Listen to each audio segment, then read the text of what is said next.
Afternoon. मैं Pawan Kumar, welder training instructor from ECL Safari private limited. आज हम लोग डिस्कस करेंगे वेल्डिंग सिंबल के बारे में। तो ये वेल्डिंग सिंबल जो होता है एक वेल्डर प्रोफेशनल के बहुत ही जरूरी है।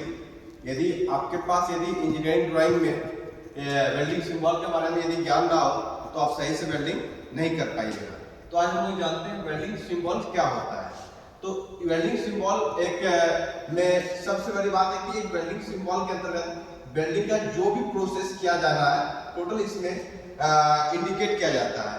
तो हम देखते हैं किस प्रकार इंडिकेट होता है। सबसे पहले हम लोग एक हॉरिजॉन्टल लाइन लेते हैं जिसको हम लोग रेफरेंस लाइन भी बोलते हैं, और इस रेफरेंस लाइन पे एक एरो लाइन होता है, जो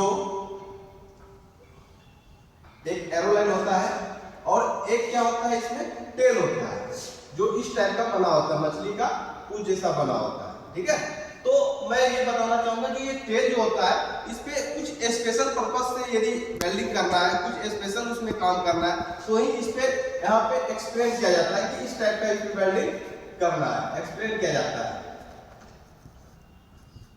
तो आज हम लोग देखते हैं कि ये एक रेफरेंस लाइन होता है और एक इसमें एरो होता है, और जो आपका एक साइड क्या होता है टेल होता है। और सबसे बड़ी बात है इस वेल्डिंग सिंबल जो होता है, वेल्डिंग सिंबल, इसमें ही आपका एक सिंबल आता है जिसको बोलते हैं वेल्ड सिंबल।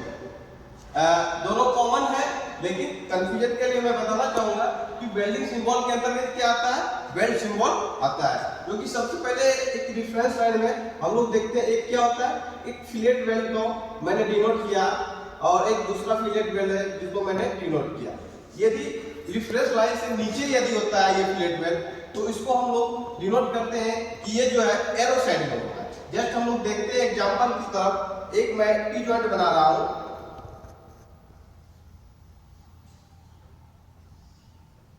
इसमें जो है एरो की साइड जो आ रहा है इस टाइप में जो है इसको हम लोग बोलते हैं एरो साइड। जस्ट यदि ये ऊपर की ओर हो तो इसका मतलब हो गया अदर साइड, जो इस टाइप का बनेगा, इसको हम लोग बोलेंगे अदर साइड, अदर साइड बोलेंगे। तो इस प्रकार हम कह सकते हैं कि ये एक फिलेट वेल्ड है, यदि नीचे की ओर हो तो हम लोग बोलेंगे एरो साइड, और ऊपर की हो तो इसको हम बोलेंगे अदर साइड। इसी प्रकार ये जो फिलेट वेल्ड है, जो वेल्ड साइज होता है, जो वेल्ड का जो इंडिकेट कर रहा है, इससे लेफ्ट साइड में जो होता है वो वेल्ड साइज को डिनोट करता है कि ये कितना साइज का है, और जस्ट इसके राइट साइड में जो होता है वो लेंथ को डिनोट करता है। और इस प्रकार हम लोग जो वेल्डिंग करते हैं, एक ड्राइंग को देखते हुए हम लोग वेल्डिंग करते हैं, जिससे क्या होता है कि वो जो वेल्डिंग जो हमारा बनेगा वो सफिशिएंट बनेगा।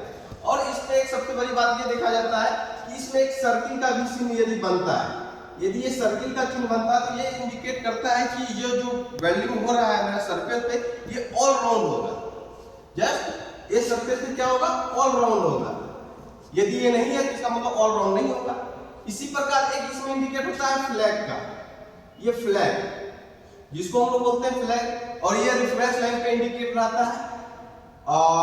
इस फ्लैग का इंडिकेट का मतलब ये होता है कि ये जो है कि ये वेल्डिंग जो मेरा है ये फील्ड वेल्डिंग है, मतलब इस वेल्डिंग को हम फील्ड में करने जा रहे हैं। यदि ये नहीं है तो इसका मतलब क्या, हम कहीं भी कर सकते हैं, लेकिन यदि फ्लैग है इसका मतलब ये इंडिकेट कर रहा है कि हम लोग जो है इसको फील्ड में वेल्डिंग करते हैं। इस प्रकार हम लोग कह सकते हैं कि वेल्डिंग सिंबल से बहुत सारी जानकारी प्राप्त कर सकते हैं, और एक प्रोफेशनल वेल्डर के लिए ये वेल्डिंग सिंबल का ज्ञान होना बहुत जरूरी होता है। धन्यवाद।